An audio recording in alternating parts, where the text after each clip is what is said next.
Bonjour à tous, nous sommes au premier mercredi de l'année 2025. Merci d'être à l'écoute de la chaîne 2, il est 12 heures. InfoCité, le journal de l'info de proximité sur la 95.2. Les titres, c'est au centre culturel togolais de Sabalibougou en commune 5 que la chaîne 2 et ses auditeurs ont fait Bye Bye 2024 avec un programme très riche pour bien démarrer l'année 2025. Awa Sidibé était aussi de la fête, elle nous fera revivre les moments forts de cette soirée. Il est au cœur de toutes nos activités quotidiennes. Certains s'endorment avec et très difficile de s'en débarrasser. Et pour d'autres, il s'agit bien du téléphone, véritable pilier de l'ère numérique. Eh bien, il peut aussi être source de problèmes dans les familles ou au lieu de travail. Kouroutou Moudjara nous édifiera dans cette édition. Ibrahima Souri Traoré nous développera la page internationale dans ce journal. Il est déjà sur place dans ce studio. Souri, bonjour. Bonjour Mamoudou Danti. De quoi va-t-on parler ? L'actualité internationale tournera essentiellement autour de la présentation de vœux pour le nouvel an de certains chefs de l'État dans la sous-région qui orientent leur discours à la nation sur des angles pertinents pour cette nouvelle année. En marge de cela, on parlera également du Soudan du Sud qui continue de recevoir des réfugiés venant du Soudan voisin avec plus de 80 000 personnes en moins de 3 semaines. Eh bien, tout à l'heure, donc, vous avez à la présentation Mamoudou Danti. Et tout d'abord, cette nouvelle, dans son adresse à la nation, le président de la transition, le général d'armée Assimi Goïta, a rappelé quelques faits majeurs de l'année 2024. Il s'agit notamment des opérations menées par les forces armées pour la sécurisation du territoire, de la consolidation de la souveraineté ainsi que des inondations. Le président de la transition a parlé aussi de la décision du gouvernement de devenir actionnaire majoritaire de la Sotelma et de la BNDA. Il est revenu sur l'inauguration de la mine de lithium de Goulamina et sur le nouveau code minier, mais aussi sur la lutte contre la corruption et la délinquance financière. La création de la Confédération des États du Sahel a été un fait majeur de 2024, selon le général d'armée Assimi Goïta, qui décide de faire de l'année 2025 l'année de la culture au Mali. Il a donc souhaité bonne et heureuse année de 2025 à tous les Maliens. Je vous le disais, Bye Bye 2024, c'est le nom de la fête organisée par la chaîne 2 à l'honneur de ses auditeurs et auditrices. Cet événement de clôture de l'année s'est tenu au centre culturel togolais situé à Sabalibougou en commune 5 du district de Bamako. C'est un programme varié et très riche en divertissement qui a émerveillé plus d'un au centre culturel togolais. Les détails, c'est avec Hawa Sidibé.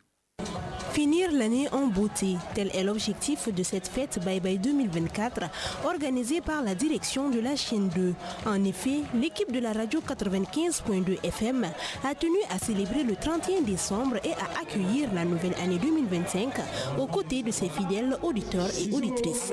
Seydou Traoré, responsable des infos de la chaîne 2. On a mis cette initiative en place afin d'amener certaines émissions sur la place publique afin que ces animateurs journalistes arrivent à être en contact avec les auditeurs.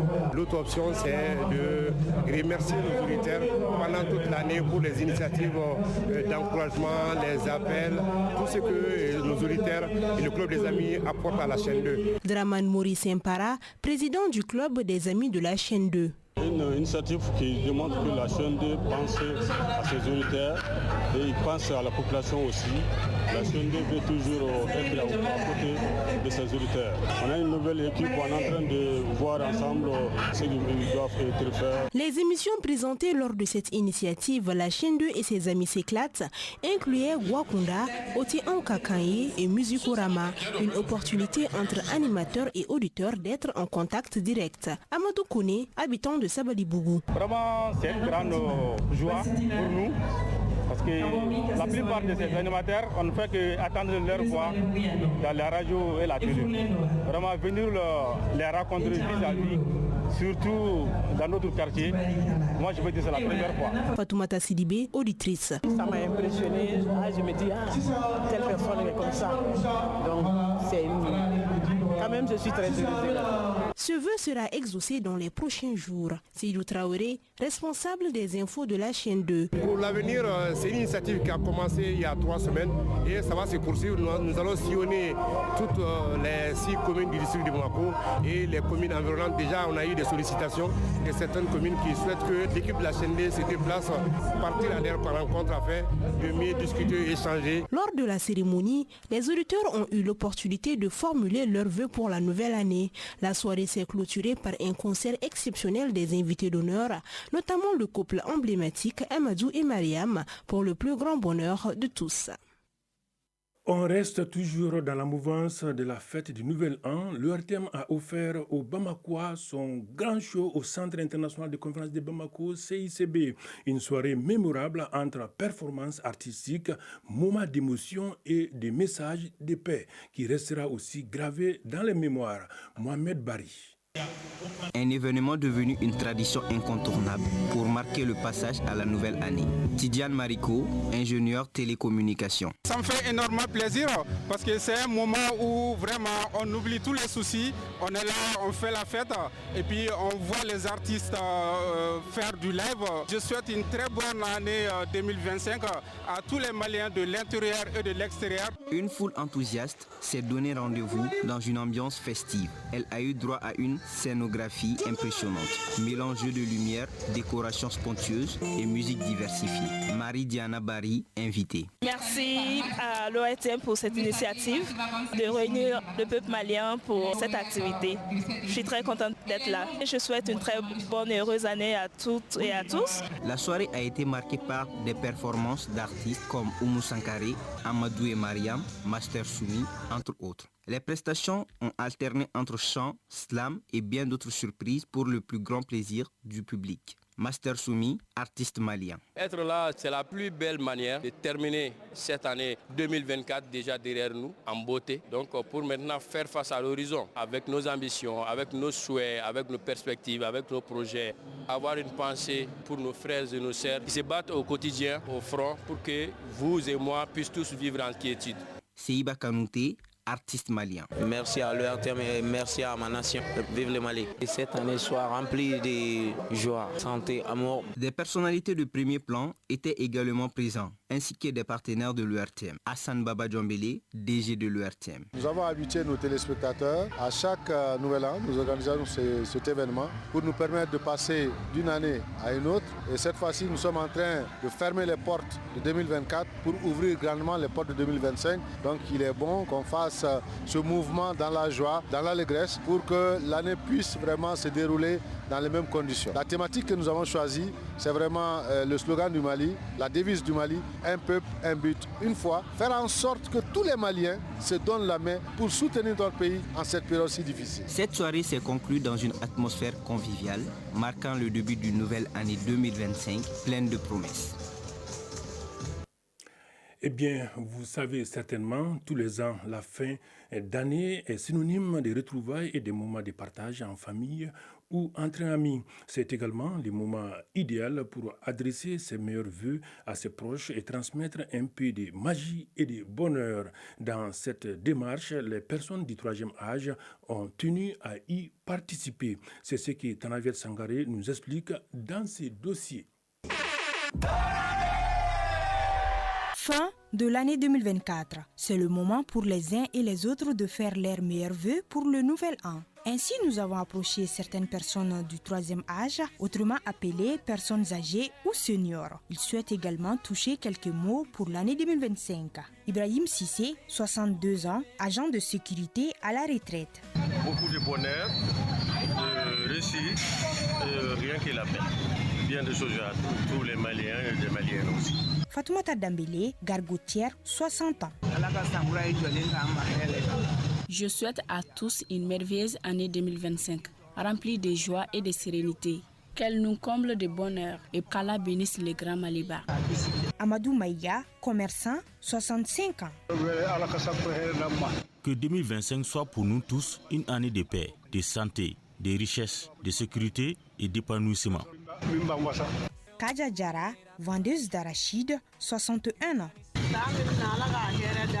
Bonne année 2025 à tous les Maliens du monde entier en famille. Yaya Sissé, commerçant, 68 ans. Que Dieu nous donne longue vie, que le bonheur et la prospérité règnent entre les Maliens, qu'on partage ensemble encore plus de moments de douceur. Fatoumata Kelepili, ménagère, 70 ans. Mes plus sincères vœux pour une année radieuse et sans difficulté économique. Adjaratou Traoré, vendeuse de légumes, 65 ans. Du courage et bonne continuation aux autorités maliennes. Ensemble, nous ferons le Mali. Bref, l'objectif de ces vœux est de transmettre un message chaleureux et des sentiments positifs à tous. Sur ce, bonne année 2025. À présent, le tour d'horizon de l'actualité internationale. Oui, le tour d'horizon avec Ibrahim Massouri et Traoré. Souri, rebonjour. Bonjour Mamoudou Danti. Le monde accueille 2025. Les chefs d'État dans la sous-région ont orienté leur discours à la nation sur des angles pertinents pour cette nouvelle année. Commençons d'abord par le Mali, où le président de la transition, le général d'armée Assimi Goïta, a évoqué une année de la culture dans ses vœux à la nation. Il a rendu hommage aux victimes civiles et militaires et veut surtout renforcer la lutte contre la corruption. Pour cela, le président préconise la mise en avant de la culture nationale. Ensuite, en Guinée, Mamadi Doumbouya a annoncé la mise en place d'une nouvelle constitution et la tenue des élections cette année. L'année 2025 sera une année électorale pour parachever le retour de l'ordre constitutionnel. Une annonce qui résume le discours du président de la transition guinéenne. Et enfin, en Côte d'Ivoire, Alassane Ouattara annonce lors de son discours à la nation la rétrocession de la base de l'armée française à Abidjan, une rétrocession qui devra se faire ce mois de janvier. En tout cas, quelle que soit la manière de célébrer, le nouvel an incarne un désir universel de renouveau, symbole d'espoir face aux défis mondiaux. L'année fait son entrée, unissant le peuple du monde entier. Dans un autre contexte, le Soudan du Sud est submergé par l'afflux des réfugiés soudanais. En moins de 3 semaines, plus de 80 000 personnes ont cherché refuge au Soudan du Sud voisin. Le nombre moyen d'arrivées quotidiennes a plus que triplé par rapport aux semaines précédentes, annonce l'Agence des Nations Unies pour les réfugiés. Parmi les déplacés figurent des réfugiés sud-soudanais qui vivaient auparavant dans l'État soudanais du Nil Blanc, longtemps épargné par les violences. Au total, près d'1 million de personnes sont arrivées au Soudan du Sud depuis le début du conflit soudanais en avril 2023. Mamoudou Danti. Et cette brève nouvelle souris pour vous accompagner. Les premiers jours du mois de Rajab musulman est fixé au jeudi 10 janvier 2025 au Maroc. Le ministre chargé des affaires islamiques a annoncé dans un communiqué que les premiers jours du mois de Rajab de l'année 1446 de l'Hégire commencera donc demain et jeudi. Et merci Souri Traoré. Merci Danti. Un autre titre de cette édition, le téléphone, véritable pilier de notre ère numérique, s'est imposé comme un outil essentiel dans le monde professionnel. Facilitateur de la communication, l'utilisation excessive du téléphone portable peut engendrer des conséquences négatives. Comment cet outil, pourtant si précieux, peut-il à la fois propulser et perturber le milieu du travail? Élément de réponse, c'est avec Kouroutou Moudjara. Dans le cadre professionnel, le téléphone portable s'impose comme un outil incontournable, simplifiant une multitude de tâches essentielles permettant aux employés de rester joignables tout en simplifiant la collaboration entre collègues et collaborateurs. Draman Sangaré, secrétaire de direction. Le téléphone est vraiment indispensable de notre entreprise. Il simplifie la communication, permet de répondre rapidement aux clients et franchement, on ne pourra pas s'en passer. Cependant, comme les autres outils issus des nouvelles technologies, le téléphone portable nécessite une utilisation mesurée pour éviter les excès et maintenir un bon équilibre entre efficacité et distraction. Amadou Diallo, employé dans une entreprise de communication. Une fois, on avait donné une tâche à accomplir dans un bref délai. Mon patron m'a surpris en train de manipuler mon portable. Donc, il a été obligé de me sanctionner. J'ai fait 15 jours à la maison sans pourtant être payé. Dans de nombreux secteurs, l'usage inapproprié du téléphone par les employés peut engendrer des frustrations chez certains clients. Mariam Sidibé, citoyenne. Un jour, je suis partie à l'hôpital pour une consultation. Je me suis adressée à la réceptionniste, mais elle était tellement concentrée concentrée sur son téléphone qu'elle n'arrivait même pas à me répondre, ni même me regarder. Dans les services et autres endroits publics, l'utilisation mal contrôlée du téléphone par les employés est devenue un véritable casse-tête. Mohamed Diakité, médecin. Ils sont désintéressés par leur profession. Ils font des WhatsApp, des TikTok. Ça les désoriente de leur objectif. Ils sont leurs chefs. Ça nous met mal à l'aise. Parfois même tigonne certains. L'utilisation inappropriée du téléphone portable dans le milieu professionnel peut avoir des conséquences. Pour maximiser les avantages tout en réduisant son impact négatif, il est essentiel que les employés et les employeurs collaborent pour établir des règles claires et adaptées.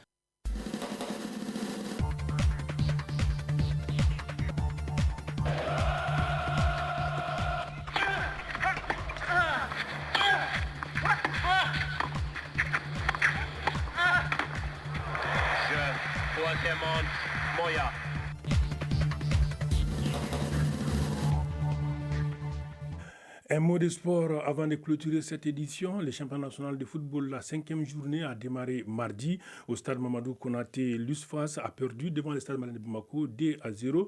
L'AS Real de Bamako et le FC Diarra ont fait un match nul, 3 buts partout. Au stade Salifou Keita de Kati, l'ASCO s'est imposé devant l'AS Bakardian 1-0. À suivre ce mercredi à partir de 15h, passé de 45 minutes au stade Salifou Keita. Les étoiles du Mandé seront face aux 11 cratères de Nyarela. Au stade de Mamadou Konaté, l'AS Police croisera le fer avec l'US Bougouni à 16h et à 18h, AFE en découdra avec l'US Bougouba. Le match du FC Binga FC est reporté à une date ultérieure.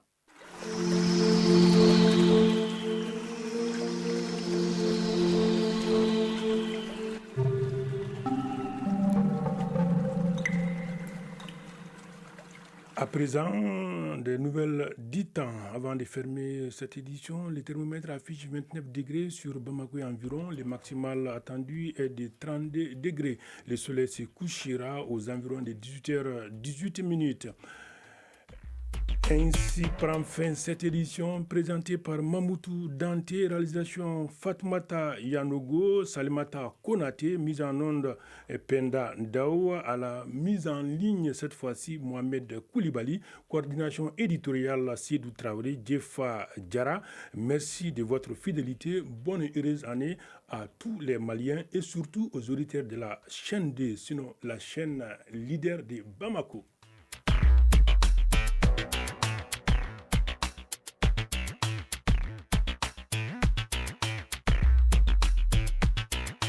Chaîne de